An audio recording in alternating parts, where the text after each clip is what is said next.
The Senate parliamentarian has been ruling on various different items. It's really have not been that many, especially when it comes to the tax policy.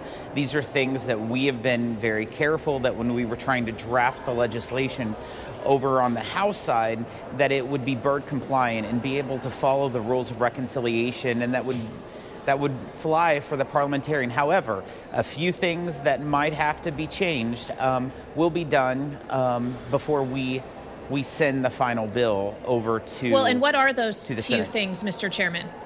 What are they? We're still waiting for the final analysis, but when it comes to some tax policies that were discussed, for example,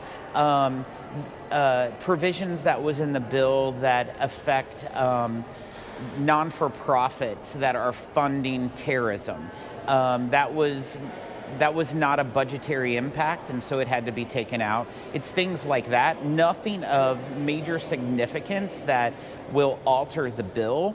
The biggest things that I think is still left to be decided by the Senate parliamentarian when it comes to tax policy is eliminating the reployment tax credit, and also something in regards to Purple Heart designation.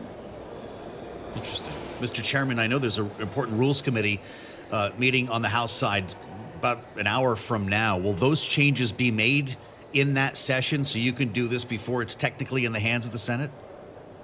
I don't serve on the Rules Committee, but it's very possibly those changes will be made before it is released to the Senate. And the Senate is working around the clock on this bill.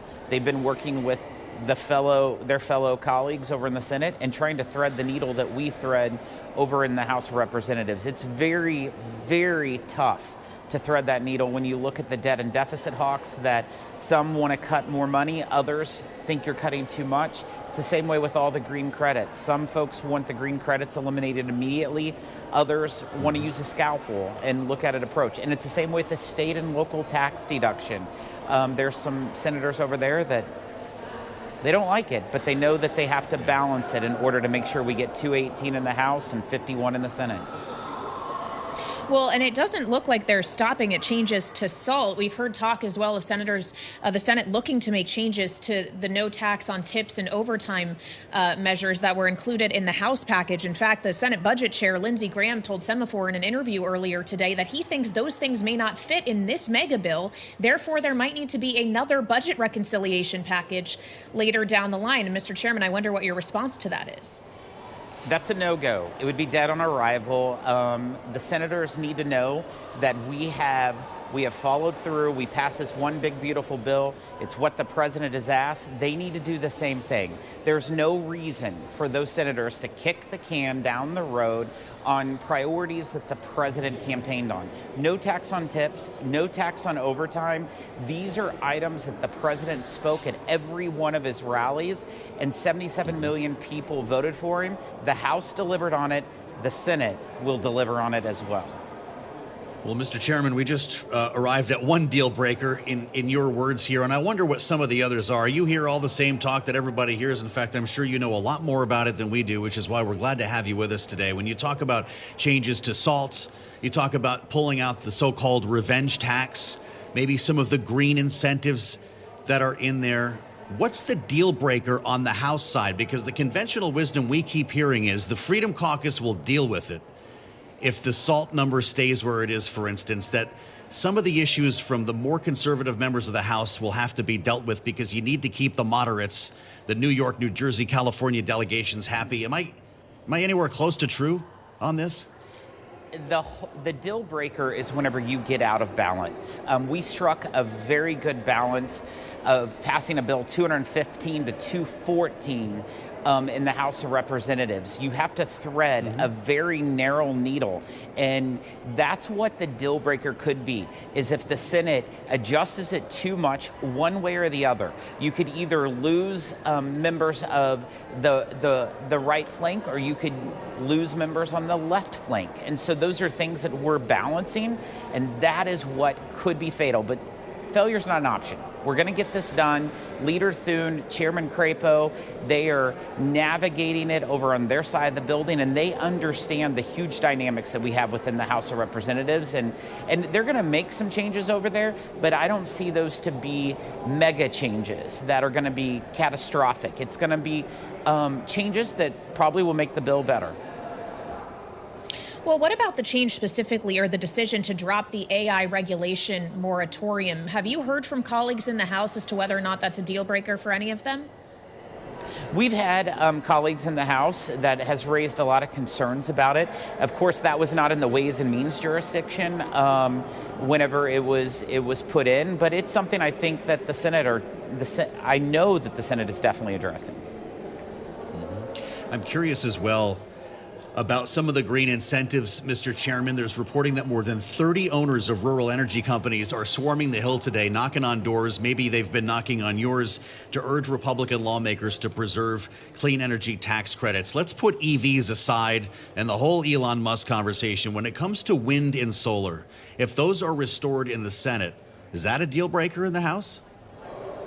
So we cut over $500 billion of the green energy credits. This is something that the president called for.